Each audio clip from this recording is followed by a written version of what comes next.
দর্শক সবাইকে স্বাগত জানাচ্ছি এনটিভি অনলাইনে। আমি এখন দাঁড়িয়ে আছি জামালপুরের মাহমুদুর উপজেলার নাংলা ইউনিয়নের গোবিন্দপুর নাংলা এলাকায়। এখানে জামালপুরের প্রবীণ সাংবাদিক, জামালপুর থেকে প্রকাশিত দৈনিক পল্লী কণ্ঠ প্রতিদিনের সম্পাদক প্রকাশক নুরুল হক জঙ্গির মৃত্যুর 8 মাস পরে কিন্তু তার লাশ উত্তোলন করা হচ্ছে। এটা হচ্ছে গত বছরের 21শে ডিসেম্বর কিন্তু জামালপুরের প্রবীণ সাংবাদিক নুরুল হক জঙ্গি মৃত্যুবরণ করেন।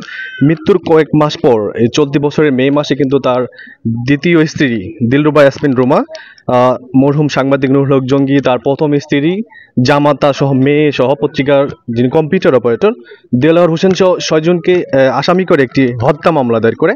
তো এই মামলা দায়েরের পর বিজ্ঞ আদালত মামলাটি তদন্তের জন্য জামালপুর পিবিআইকে দায়িত্ব দেয়। তো পিবিআই এই মামলাটি সঠিক অনুসন্ধান করে তদন্তের প্রেক্ষিতে সঠিক তদন্তের জন্য এই লাশ ময়নাতদন্তের জন্য কিন্তু চলতি বছরের 1 জুলাই লাশ উত্তোলনের আবেদন করে।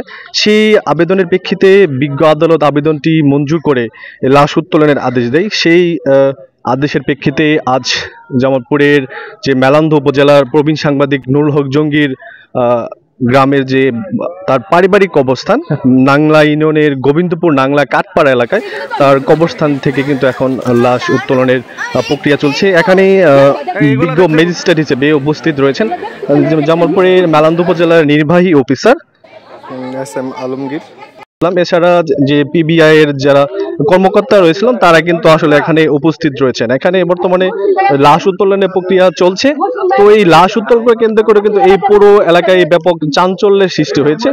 এই জন্য আশপাশের এলাকার লোকজন কিন্তু এই লাশ উত্তোলন দেখার জন্য ভিড় জমিয়েছেন। তাদের আমি এখন কথা বলবো মেলান্দ উপজেলার যে নির্বাহী অফিসার এস.এম. আলমগীরের সাথে। আজকে আমরা এখানে একটি সিআর আমলি আদালতের একটা নির্দেশনা অনুযায়ী আমরা মরহুম সাংবাদিক নুরুল হক জঙ্গির লাশ উত্তোলন করি এবং উত্তোলন পরবর্তীতে আমরা এটি কাফনের কাপড় আবৃত থাকে। তারপর আমরা এটি যখন কাফনের কাপড়টি খুলি তখন তার কিছু অংশ গলিত, কিছু অর্ধগলিত অবস্থায় আমরা লাশটি দেখতে পাই। তবে লাশটি মুখমণ্ডলটি অস্পষ্ট, তবে তার যে দাড়ি ছিল দাড়িগুলা স্পষ্ট বোঝা যাচ্ছে।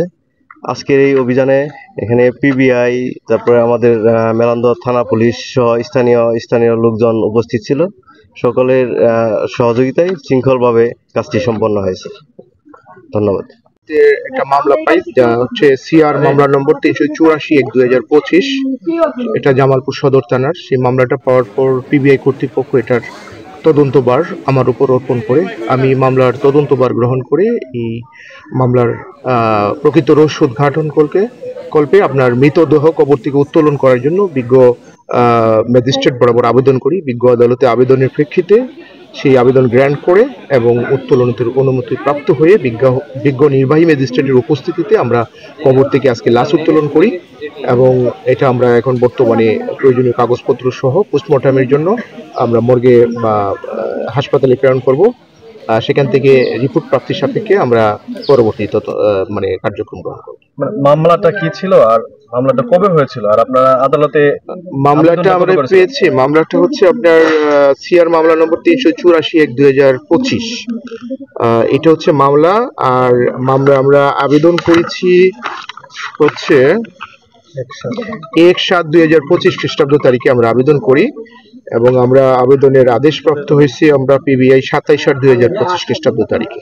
আজকে আমরা কবর থেকে পারিপার্শ্বিক সাক্ষী এবং বিজ্ঞ নির্বাহী ম্যাজিস্ট্রেটের উপস্থিতিতে লাশ উত্তোলন করে বিজ্ঞ নির্বাহী ম্যাজিস্ট্রেট কর্তৃক লাশের সুরতাল প্রতিবেদন প্রস্তুত করা হয়। ধন্যবাদ। Thank you.